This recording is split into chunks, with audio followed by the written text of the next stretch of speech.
नाज़रीन, रुपया पैसा में आपको खुशामदीद कहते हैं।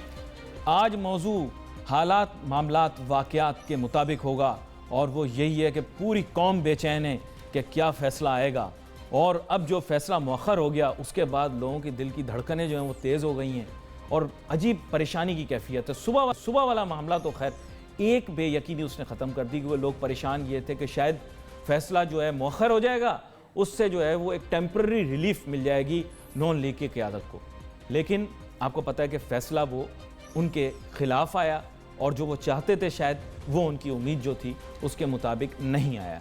तो फ़ैसला तो आज ही आएगा, वक्त उसका जो है वो आगे चला गया है। और जैसे मैंने आपको बताया कि एक बड़ी सनसनीखेज़ सी कैफियत इस वजह से पैदा हो गई है क्योंकि अब इसके बारे में क़यास आराई हो रही कि फैसला, मैं क़यास आराई नहीं करूँगा फ़ैसले पे, क्योंकि मेरे ख्याल से ये गैर ज़िम्मेदाराना होगा कि अदलिया के फ़ैसले पे क़यास आराई की जाए। ताहम इस बारे में क़यास आराई ज़रूर हो सकती है कि आगे जाकर फैसला दिस वे या दैट वे आए, उसके असरात पाकिस्तान की मईशत, पाकिस्तान की सियासत, पाकिस्तान के हालात पर क्या होंगे। याद रखें कि मईशत आइसोलेशन में कभी नहीं देखी जा सकती, उसके ऊपर हमेशा सियासत के असरात होंगे। इसीलिए स्टॉक मार्केट के अंदर आज भी हमने गिरावट देखी। सेकेंड हाफ के अंदर जब फैसला आ जाएगा उसके बाद तो आप देखेंगे कि पाकिस्तान की मईशत जो है वो बिल्कुल एक मुख्तलिफ डायरेक्शन लेगी।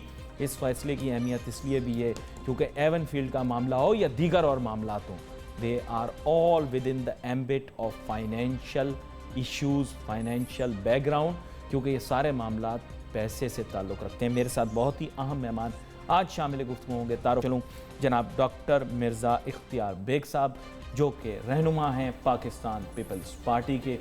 आज मैंने सिर्फ जो है वो आपके तारुफ में पार्टी के साथ जो लिंक है उसी को मैंने डिफ़ाइन किया, क्योंकि हालात, मामला तो वाक़यात आज ये भी जानना चाहेंगे कि पार्टी मौक़िफ़ क्या आ रहे हैं। आसिफ अली जरदारी साहब की बात हमने सुन ली, फ़ैसले के मुतालिक उन्होंने अपनी राय नहीं दी, लेकिन उन्होंने हालात को देखते हुए एक राय ज़रूर दी है कि नवाज़ शरीफ साहब अब क्या करेंगे। इमरान खान साहब भी अपनी राय का इज़हार खुल के कर चुके हैं। ज़ाहिर बात है उनकी ख्वाहिश तो यही है कि he is convicted, if to be very specific, and of course he is punished as well. फिर साथ में पस मंज़र के अंदर कल का वाक़या जहाँ फवाद साहब जो हैं, जो कि आंखों के तारे, आपको पता है नून लीग की क़यादत के बहुत अहम शख्सियत, आज उनको कोर्ट में भी पेश किया गया है। 14 दिन का रिमांड मिल गया है बिल्कुल। लेकिन मेन एम ये है कि सर बात ये होती है कि दिल की धड़कन भी होती है कभी कभार एक शख्स की, और कभी कभार जिनकी जान तोते में होती है, ऐसा मैंने सुना है। तो क्या कहना चाहेंगे आप? ये मैं जैसे बोल रहा हूँ फैसले के मुतालिक क्या सराई करना वो तो गैर अखलाकी भी है, गैर कानूनी भी है, लेकिन दिस वे और दैट वे, चलें दिस वे बात करते हैं। अगर ज़्यादातर लोगों का ऐसा ख्याल है कि शायद अगर उनके खिलाफ फैसला आ गया तो हालात ख़राब हो जाएंगे, क्या हालात ख़राब हो जाएंगे अगर उनके खिलाफ फैसला? लेकिन पहली चीज़ तो आया नहीं आया वो एक अलग बात। ये पाकिस्तान की तारीख का आज एक बहुत बड़ा अहम दिन है जिसमें एवन फील्ड रेफरेंस के लिए 80 के करीब पेशों के बाद आज फैसला आया जाता है 2:30 बजे। फैसले में जो कार्रवाइयाँ थीं, जो मौके देने थे वकील सफाई वाला को, वो सब दिए गए और फिर फैसला जाके महफूज किया था जजमेंट के लिए। तो उसमें किसी को कोई शिकायत, अभी तक कोई स्टेटमेंट ऐसा नहीं आया। भाई जब आपके वज़ीर आज़म यानी पीपल पार्टी के वज़ीर आज़म इलानी साहब जो थे सीधे साधे चलते हुए कोर्ट में चले गए, उनको मुख्तसर सज़ा भी हुई और फिर उसके बाद वो नाइल भी हुए, लेकिन उन्होंने देखें उन्होंने लेकिन एहतराम भी किया, तस्लीम भी किया। ये एक फैक्ट है। देखें बाकी तनकीद कर लूँ जो भी बात, मुझे ज़रा सा मौका दें। पीपल्स पार्टी ने हमेशा अदालतों का एहतराम किया है, अदालतों के फ़ैसलों को माना है। मुझे अच्छी तरह याद है, मेरे दोस्त भी हैं वो यूसुफ रज़ा गिलानी साहब, कि फिर जब वो फैसला हुआ तो वो प्राइम मिनिस्टर की गाड़ी में वापस नहीं आए थे, उन्होंने पर्सनल गाड़ी मंगा ली थी अपनी, और उसमें वहाँ आके और फिर उन्होंने जहाँ जाना था वहाँ पे गए। तो हमने ना अदालतों पे हमले किए, ना इस तरह की कोई कन्फ्रंट्रेशन की अदलिया के साथ, इदारों के साथ। तो नवाज शरीफ साहब का बिल्कुल वाज़े, इसमें कोई शक नहीं है कि ये इदारों के साथ कन्फ्रंट्रेशन और महाजराई की पॉलिसी अपना रहे हैं। और वो बयानिया जो उनका है कि मैं जब बुलाऊंगा तो क्या आओगे और तुम्हें आना होगा मेरे कॉल करने पे, ये इस बात की तरफ निशानदेही करता है कि अगर जजमेंट उनके खिलाफ आई, जो ज़्यादातर चांसेस हैं, जैसे आपने भी किया, नहीं, मैंने कहा कि लोगों का कहना, चांस का तो मैंने लोगों का कहना यह है कि उसके बाद हालात खराब होंगे। मुझे आज भी याद है, मुझे आज भी याद है, पता नहीं आप माने ना माने, 12 अक्टूबर 1999 के बाद आपको पता है बहुत लंबा एक इनके लिए टेस्टिंग फेज गुजरा। उस वक्त भी आपको पता है कैदो बंद की मतलब ये कि इन्होंने, और तन्हाई की कैद भी इन्होंने काटी, हालात खराब नहीं हुए। माजरत के साथ हमारे लोगों के मुतालिक कुछ भी कहना अपना साया साथ छोड़ जाता है। भुट्टो साहब का भी देख लें वाकया, वैसे कहना नहीं चाहता मैं। अहम मौजू पे मुझे 2 मिनट बोलने दें, क्योंकि वो एक तसलसल टूट जाता है। जी।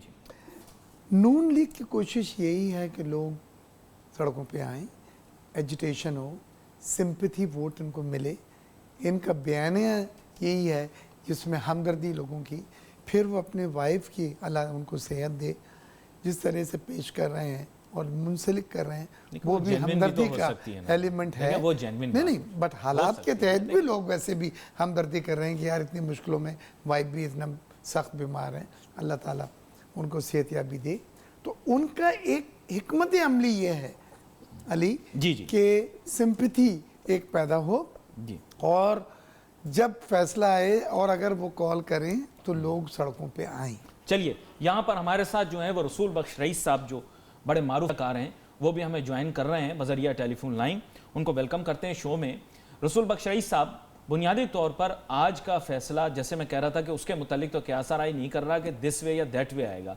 अभी दिस वे के बारे में भी हमने बात कर ली, क्योंकि ज़्यादातर लोग शायद ऐसा सोच रहे हैं, और इसमें हकीकत है कि नहीं वो एक अलहदा बात है, कि शायद इनके खिलाफ फैसला आए तो हालात वगैरह शायद ख़राब हों। अगर इनके हक में भी तो फैसला आ सकता है, शायद इम्कानात कम हो, लेकिन अगर आ गया तो फिर क्या होगा? दोनों जावियों से देख लें मसले को। देखिए, ये जो हमारा सियासी हुक्मरान तबका है, ये तो कोई शक नहीं है कि ये करप्शन में मुलविस है। मैं मियां साहब की बात नहीं कर रहा, मैं तबके की बात कर रहा हूँ। और जिनके खिलाफ कोई एहतसाब का अमल होता है तो हमेशा ये कहते हैं कि हमारे खिलाफ तो इंतकाम हो रहा है। ये कभी किसी ने बताया कि हमारे खिलाफ इंतकाम किस बात पे है, कौन कर रहा है और कौन सा ऐसा काम उन्होंने किया है जिसकी बुनियाद पर उनके खिलाफ इंतकाम कोई ले रहा है। ये ऐसा मकालमा है कि एक ऐसा मुआशरा जिसमें कि जहालत आम हो और लोग अपने ऐसे पेचीदा से समाजी मसाइल में फंसे हुए हैं, मजहब से लेके समाजी मामलात तक, तो फिर ये मकालमा जो हुक्मरान तबके हैं उनको सूट करता है। तो ज़ाहिर है कि मियां साहब अगर बरी हो जाते हैं तो यही कहेंगे कि जी के देखिए, हम तो पहले ही कह रहे थे कि हमारे खिलाफ कुछ शवाहिद लाने में प्रोसिक्यूशन नाकाम रही है। कुछ शवाहिद थे ही नहीं, हमें तो उलझाया गया है और हमें तंग किया गया है, परेशान किया गया है, कोई शहादत नहीं है, हमारा हक हलाल का पैसा है और हम बड़े कानूनी तरीके से बाहर ले गए थे और ये मेरा तो था ही नहीं, मेरे नाम पे नहीं है। अगर उनके खिलाफ आता है तो कहते हैं कि हमने तो पहले कहा था कि हमारे खिलाफ इंतकाम हो रहा है और हम कह रहे थे कि अदलिया हमारे खिलाफ है और अदलिया आज़ाद नहीं है, अदलिया से फैसले कराए जा रहे हैं। मुतसिब का इदारा है वो आज़ाद नहीं है, वो भी हमारे खिलाफ इस्तेमाल। तो ये मकालमा तो यही होगा। अब मीडिया में और हमारी जिम्मेदारी ये है कि अवाम को बताएं कि कानून क्या है, आइन क्या है, इंसाफ क्या है, अदालत क्या है। तो मियां साहब की तरफ से तो मकालमा दोनों सूरतों में यही हो सकता है। अच्छा, यहाँ पर रसूल बख्श रईस साहब, अहम चीज़ ये भी है कि रिसीविंग एंड पे कौन होगा, क्योंकि जैसे भी आप अभी जिक्र भी कर रहे थे कि सियासतदान तो हमेशा यही चाहते हैं कि जनाब वो सिंपैथी गेन करने की कोशिश करें और इस डिस्कोर्स और डायलॉग को इस डायरेक्शन में लेकर जाएं कि वो उनको फेवर करे। तो डॉक्टर मिर्ज़ा इख्तियार बेग साहब, इस गुफ्तगू में आपको भी शामिल करते हुए मैं पूछना चाहता हूँ कि अब रिसीविंग एंड पे कौन है? वो इंस्टीट्यूशन जो डिसीजन लेगा, वो लोग जो कि अफेक्टेड हैं, यानी the entire nation, the populace, और the parties involved, that is particularly Nawaz Sharif and और पॉलिटिकल पार्टीज जो कि चाहती हैं कि उनके खिलाफ डिसीजन आए। मतलब इसमें बहुत सारे एस्पेक्ट्स हैं इस डिसीजन के। जी, मुझसे आपसे पूछिए। जी, मैं ये कह रहा हूँ कि आज के फैसले का मुस्लिम लीग नून की सियासत पर बहुत गहरा असर पड़ेगा और उसके 2-3 तनाजुर हैं जिसमें हमें देखना पड़ेगा। क्या नवाज शरीफ साहब, मरीम नवाज फ़ौरन वापस आती हैं और इलेक्शन के कैंपेन का हिस्सा बनती हैं वो लोगों का जो मोरल टूटेगा उसको दोबारा उठा के लोगों में वो एक जज्बा वलवला पैदा करके इलेक्शन की हीट एनर्जी पैदा करके उनको कैंपेन में वो साथ लेके चलते हैं और वोट लेते हैं, या वो नहीं आते। अगर वो नहीं आते, यकीनन मेरे नज़दीक सियासत के एक तालिब इल्म की हैसियत से मैं समझता हूँ कि उनकी सियासत पे, उनके इलेक्शन पे, उनके कैंपेन पे बहुत मनफी असर पड़ेगा। अच्छा, यहाँ पर मैं दूसरा चीज़ एक आखिरी जुमला है कि क्या शहबाज साहब अगर कैंपेन चलाते हैं तो क्या वो मॉडरेट अंदाज में, जैसे उन्होंने बात की, ना वो अदारों को तनकीद कर रहे हैं भाई की तरह, ना वो अदारों के तसादुम की बात कर रहे हैं, ना अदलिया को वो क्रिटिसाइज़ कर रहे हैं, ना फ़ौज को वो बुरा कह रहे हैं, बल्कि वो अक्सर ये सुनने में आया है कि उन सबको एक्नॉलेज करते हुए उनकी कंट्रीब्यूशन, उनके एफर्ट्स को लेके चल रहे हैं। क्या वो इस पॉलिसी को जारी रखेंगे या भाई की पॉलिसी इलेक्शन में बयानिया को अपनाएंगे? ये चले, ये एक बड़ी अहम मल्टीफेस्टेड आपने क्वेश्चन पूछा है। लेकिन रसूल बख्श रईस साहब, यहाँ पर मैं आपसे एक चीज़ जानना चाहूँगा। लोग अभी इसी मामले पर ज़्यादा बेचैन हैं। हम कोशिश करते हैं भी उनसे थोड़ा सा रब्ता मुमकिन हुआ है, दोबारा से उनसे रब्ता जोड़ें और ये जानने की कोशिश करें कि जनाबे वाला, ये अब एक एसेंशियल क्वेश्चन आ रहा है कि विल दे रिटर्न और will they not return. Let's take a short break के बाद वापस आते हैं और फिर इसी सवाल का जवाब देने की कोशिश करेंगे। फैसला कुछ भी आए, आर दे कमिंग बैक और not. Let's take a short break.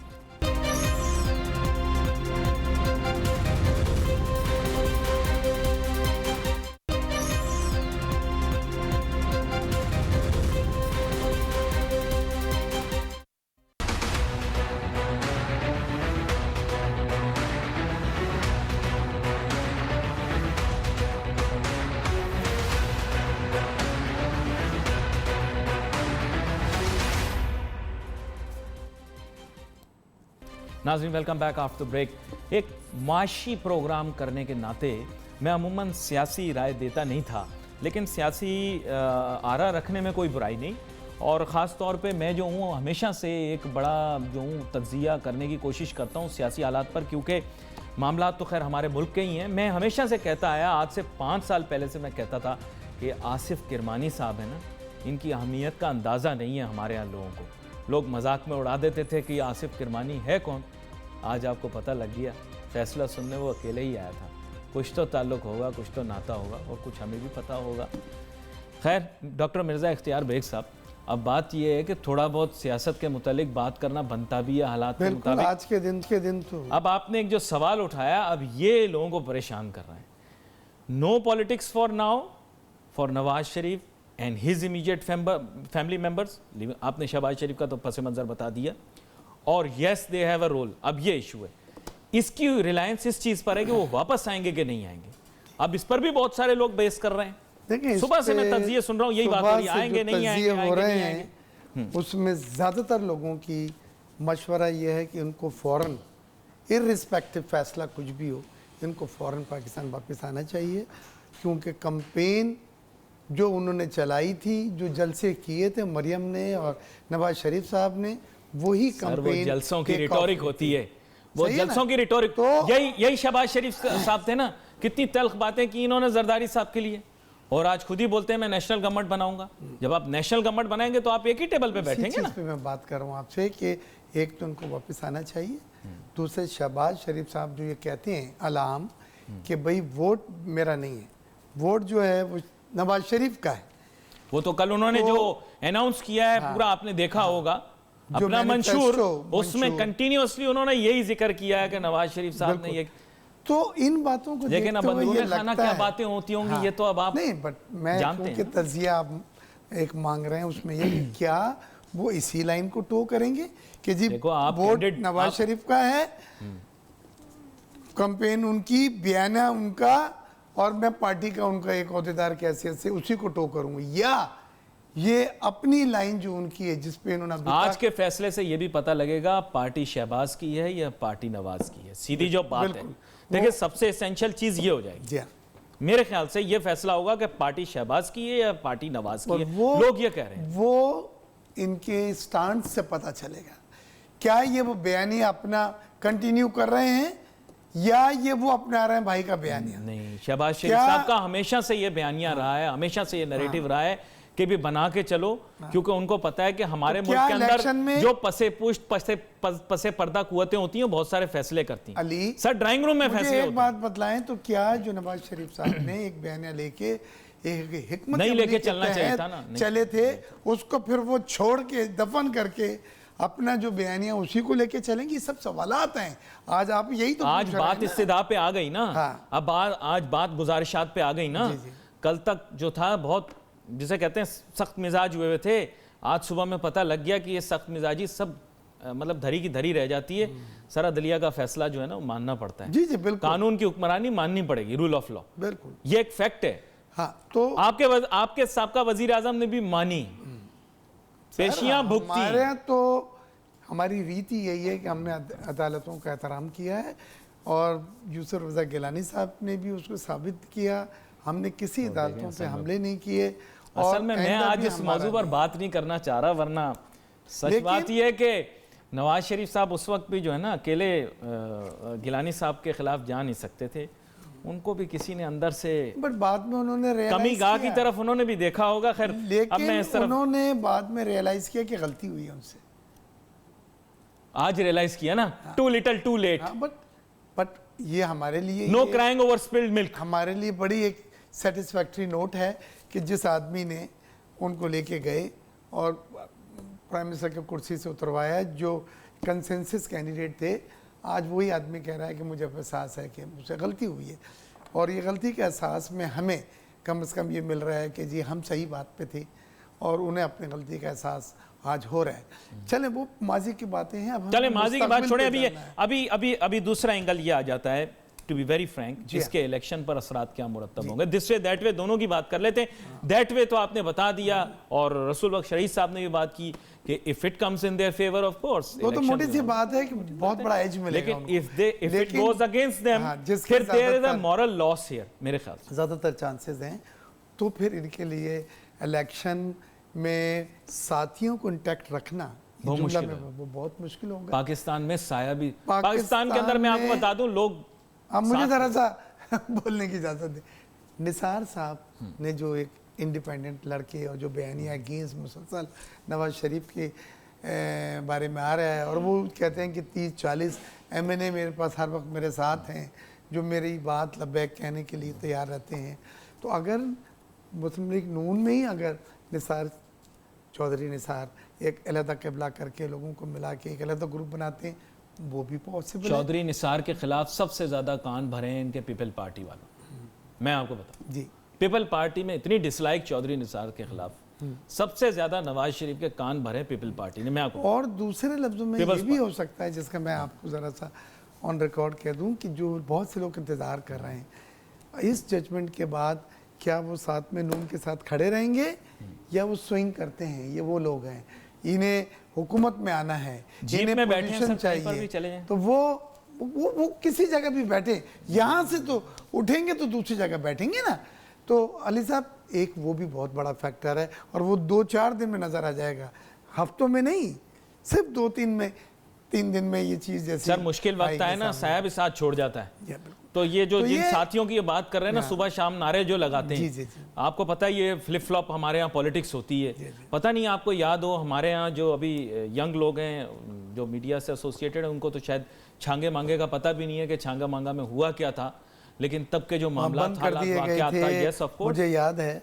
तो हमारी सियासत जो है ना, उसमें हर चीज मुमकिन है, because loyalty was under doubt. और नून लीग में लॉयल्टी के जब आप एक तारीखी रिव्यू करते हैं तो आपको बहुत लो लेवल नज़र आता है।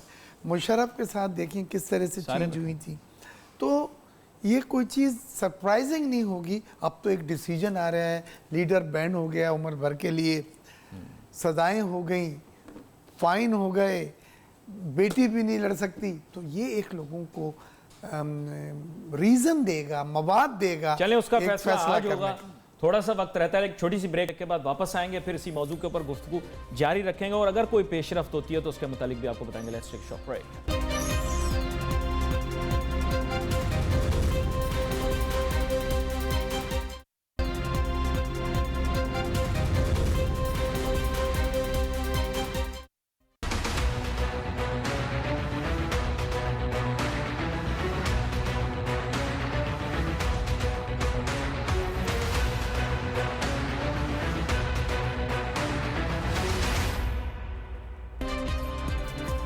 नाज़रीन welcome back after the break.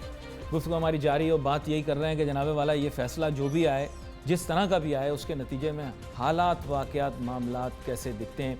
और यह मकबूल जान साहब मारूफ तज्ज़ियाकार हमारे साथ टेलीफोन लाइन के ज़रिए ज्वाइन कर रहे हैं। और यह साहब वेलकम करता हूँ आपको शो में। और वालेकुम अस्सलाम सर। और साथ ये भी जानना चाहूँगा कि आप बताइए, खैर डिसीजन के मुतालिक तो मैं कोई क़यास राय नहीं कर रहा, लेकिन उसके बाद हालात बनते हुए कैसे दिखाई दे रहे हैं। कुछ लोग शायद कह रहे हैं कि अच्छा है थोड़ा मौखर हो गया, अब लोगों को इकट्ठा होने का मौका नहीं मिलेगा, फैसला जो भी आए तो वो एक लोग अपने घरों की तरफ जा रहे होंगे, बल्कि निकल नहीं रहे होंगे घरों से। तो नहीं, ये कैसे तो कह कि जो सिर्फ 2-2.5 घंटे के अंदर से वो डिस्पर्स हो गए। लोग तो मैच देखने की 10-10 घंटे जो है लाइन पे लग जाते हैं, टिकटें लेने के लिए लग जाते हैं। ये 2.5 घंटे में सब कुछ मुअख्खर हो गया। कमाल की बात है। बड़े बड़े जांबाज थे कि सिर्फ 2.5 घंटे के अंदर वो घरों को वापस चले गए। खैर, और ये सब लोग फेस सेविंग के लिए तो नून लीग इस वक्त यही बोलेगी ना। फेस देखिए सर, फेस सेविंग अभी उन्होंने करनी है, क्योंकि उनके जहन में तो ये था कि अवाम का ठाठे मारता समुंदर सड़कों पे निकल आएगा, बलवे फूट पड़ेंगे पूरे पाकिस्तान में। सुबह सुबह सवेरे निकल आए, अभी बड़े दिन पड़े हुए हैं। रात को निकल आए, सुबह के वक्त निकल आए, शाम को असर की नमाज के बाद निकल आए, कहीं भी निकल सकते हैं ना। वो कोई ऐसा मसला तो नहीं है। नहीं, देखिए कुछ भी नहीं होता। अगर होना होता, देखिए खुद मरियम नवाज के खामन वो अदालत में पेश नहीं हुए। चलो बाहर तो आना है, अदालत के अंदर तो आ सकते थे ना। 11 बजे अपना पहला मुकदमा, उसमें भी एक आसिफ किरमानी अकेला बेचारा आया है, और वो भी वो शख्स था कि जिस शायद पता नहीं कहाँ से घूमता घामता आ गया। वो उसकी नाम ही लिस्ट में नहीं था, क्योंकि रेगुलरली उसको नाम में रखा ही नहीं हुआ था उन्होंने। हाँ जी सर, बंदा तो अकेला वही बेनिफिशरी है ना। अब आपको तो अंदर की बात सारी पता है, मीडिया में तो नहीं आती रही बात, लेकिन आसिफ किरवानी साहब जो हैं वो सबसे बड़े बेनिफिशरी हैं नून लीग के, मेरा ऐसा ख्याल है। अब I don't know, maybe I am wrong. नहीं, बेनिफिशरी तो हैं, नई बात है। लेकिन मैं बताऊं कि जब तक केस चलता रहे, आसिफ किरमानी को लिस्ट में नहीं रखा था कि हम आप वहां पर आया करें। ठीक है, आज जब सारे गायब हो गए तो आसिफ किरमानी बेचारा अकेला आ गया। वो तो आधा घंटा इंतजार करना पड़ा उसको अपनी एंट्री देने के लिए। जी जी जी हाँ, जी हाँ। खुद राजा हारस भी तशरीफ नहीं लाए। सर तो बाय एंड लार्ज मैं आपकी बातों से गैदर कर सकता हूं कि इतना कोई मेजर कोई बैकलैश नहीं आएगा आवाम की जानिब से, फैसला किसी तरह का भी आए। हाँ, 1990 का नवराज नून लीग का वर्कर जो है ना, वो बड़ा अजीबो किस्म का है। मोहब्बत उससे करता होगा, यकीन करता है, लेकिन वो उसके लिए टेंट ला सकता है, उसके लिए अपना वो क्या नाम है, वो अपना सलूकियां दे सकता है, देगें पहुंचा सकता है, बिरयानियां दे सकता है, मार नहीं खा सकता। जी हाँ, जी हाँ। ये बात तो आपने बड़ी मजेदार की, लेकिन मैं अब उसमें आपके साथ इत्तेफाक नहीं कर सकता, क्योंकि अवाम हमारी कभी कभार नाराज हो जाती है इस तरह की बात पर। लेकिन मेरे साथ डॉक्टर मिर्जा इख्तियार बेग साहब शामिल हैं और कुछ इजाफा करना चाह रहे हैं। जी, आप हमारे साथ ही रहिए सर। जी सर, मैं ये कह रहा हूँ कि जो एक ये परसेप्शन है कि जी अगर सज़ा उनको हो गई, फैसला उनके ख़िलाफ़ हो गया और नवाज़ शरीफ साहब ने कॉल दे दी लोगों को रोड पे आने की, एहतजाज की, तो फिर अनरेस्ट होगा और ये इंप्रेशन क्रिएट कर रहे हैं। मैं नहीं समझता, फ्लाइटें कैंसिल हो गई भाई, इस्लामाबाद से लोगों की फ्लाइटें कैंसिल हो गई। देखिए, मैं नहीं समझता, वो लोग एहतियातन इस तरह के मेजर्स ज़रूर ले रहे होंगे, लेकिन अब वो वक्त गया जब लोग मासेस जो हैं लीडर की आवाज़ के ऊपर रोडों पे आ जाते थे और एहतजाज और तोड़ फोड़, गोलियां खाना, गोलियां मारना जैसी चीज़ें होती थी। मैं नहीं समझता, ये मेरा अपना जो 25-30 साल का तजर्बा है सियासत में, उसको देखते हुए कि लोग जलसों में तो आ जाते हैं आवाज़ों पे, लेकिन रोडों पे आना और फिर एक गैर मुमकिन मुद्दत तक उस अमल को जारी रखना, सो रिलेटिवली पीसफुल रहेगा। और यह मकबूल जान साहब, वो माजी के झरोकों में भी मैं थोड़ा झांक रहा था, मुझे याद आया वो 12 अक्टूबर 1999 के बाद भी तो लोगों ने सोचा था कि लोग सड़कों पे निकल आएंगे, लेकिन अगले दिन हमने देखा इतना पुरसुकून था। शायद आम दिनों में भी इतनी पीस और सिक्योरिटी नहीं होती थी जितनी 13 अक्टूबर 1999 को थी। जी, और यह सब गालिबन मेरी आवाज जो है और यह मकबूल जान साहब तक नहीं पहुंची। और लाहौर में इतना बड़ा सन्नाटा था कि आप उसका तस्वर नहीं कर सकते। 5 अप्रैल गुजरा, 6 गुजरा, 7 गुजरा, 10 गुजरा, 20 गुजरा, अप्रैल पूरा गुजरा, कुछ नजर नहीं आया। आहिस्ता आहिस्ता कुछ थोड़े बहुत लोग इकट्ठा होना शुरू हुए। मुझे याद अच्छा मई की एंड का दिन था जब वो किसी 2 लोगों ने आग लगाई थी, खुद कुछ वो करने की कोशिश की थी। जुल्फकार अली भुट्टो की जो फांसी है 1979, MRD ने 1983 में की थी, मूवमेंट शुरू की थी, वो भी 9-10 पार्टियां इकट्ठी होकर हुई थी। तो एक बात आपको याद रखें कि लोग जो हैं, जाने वाला जो हुक्मरान होता है, उसने अगर उनके लिए कोई खिदमत की होती है, उनका कोई डायरेक्ट एक्सेस होता है, कोई मोहब्बत होती है, तब लोग निकलते हैं। ये जावेद अशरफ वाला जो वाकया हुआ था माल रोड वाला, मुझे याद है, हाल रोड में दूसरे तीसरे सारे सामने बैठे हुए थे, वो गोली चलते हुए भी देख रहे थे, लाठीचार्ज भी हो रहे थे, पर कोई उठ के बाहर नहीं निकला। GOR1 के अंदर कुलसूर नवाज की गाड़ी जो थी वो उठाई गई थी, GOR1 से बाहर नहीं निकल सकी थी वो। ये तारीख एक वाकयात बात कुछ इसमें आपके ऐड सामने करना बयान किए चाहूंगा हैं। जी अली साहब, जी तुर्की का जो मॉडल था जिसमें जब कू हुई तो लोग आ गए, टैंक उनके नीचे लेट गए और वो कू नाकाम बनाई गई, वो इसलिए थी और इन्होंने इनको बताया गया, अर्दोगान ने बोला ही इनको कि उन्होंने माशी तौर पे तुर्की को उतने आगे लेके गए थे और वो पहला मुल्क था इस्लामिक जो IMF से सक्सेसफुली लोन पे करके ज़ीरो करके वो निकला और लोगों को माशी तरक्की के ऊपर गामजन किया उस मुल्क को, और रेफरेंडम भी हुए, लोगों ने उधर भी उसको सपोर्ट दिया और इस बार आप देखें 53% वोट उसको टर्नआउट मिले हैं। तो ये चीज़ें होती हैं कि जब लोगों को एहसास हो कि भाई ये हमारे मुल्क की किस्मत बदलने वाला है, इसने माजी में वो फैसले किए हैं जो हमारे मुल्क की बेहतरी के लिए जो हैं। ये अहम बात आपने की, लेकिन औरिया मकबूल जान साहब तो मेरे ख्याल रिलेटिवली न्यूट्रल हैं इस मामले में, तो मैं इनसे जानना चाहूँगा सर मुझे ये बताइएगा आप हुज नेक्स्ट, क्योंकि PMLN तो जाहिर बात है अभी आज इनका पता लगेगा क्या होता है इनका मुस्तकबिल में, लेकिन और पार्टियों के ऊपर भी कुछ सवालिया निशान है, शायद उनकी क़यादत भी कुछ प्रेशर में लग रही है, आप क्या कहते हैं इस बारे में? देखिए, आप जो भी अहले इस वक्त बैठे हुए हैं उनको अपने आप को ये साबित करने के लिए कि वो किसी न किसी तौर पर बहुत न्यूट्रल हैं, उनको ये बताना पड़ेगा, उनको एक्शन लेना पड़ेगा। आप देखें ना, मैं आपको पहली बात बताऊं कि जिस वक्त डॉक्टर आसम पे हो रहा था ये सब कुछ, तो उस वक्त तो बड़े आराम से लोग कहते जी क्या बात है, पाकिस्तान का इतना बड़ा करप्शन का पता नहीं कितने 100 अरब का करप्शन का बाबा आजम आपने पकड़ लिया, और कोई बात ही नहीं करता था कि भाई उनको पकड़ा तो नून लीग को क्यों नहीं पकड़ते हो। अब ये सवाल उठना शुरू हो गया कि नून लीग को पकड़ा तो उनको क्यों नहीं पकड़ा।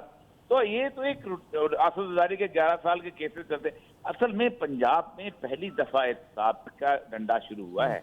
मैं आपको सही बात बताऊं, इवन जिस वक्त मुशर्रफ आया था तो तीनों सूबों में यानी बलूचिस्तान के तकरीबन 70% ब्यूरोक्रेसी और पॉलिटिशियन अंदर चले गए हुए थे। उसके बाद वहां पर KPK में भी यही हुआ था, एक चीफ सेक्रेटरी को उन्होंने 5 साल सजा सुना दी थी, और सिंध के अंदर भी यही सूरत हाल थी। पंजाब जो था उसकी ब्यूरोक्रेसी जो थी ये बड़ी काया किस्म की थी, इसने बचा लिया था सवाई शरीफ बरादरान के, और वो भी 1.5 साल के अंदर चले गए थे वहां से अपने एग्रीमेंट करके, और बेचारा सिंध का गौसर शाह उनका पड़ोस में कमरे में था, वो बेचारा यहीं रह गया था। तो अब ये होगा तो सही जरूर, क्योंकि अब मुझे लगता ये है कि ये मामला, क्योंकि 10 दिन बहुत अहम है, अगले 10 दिन है अपील के।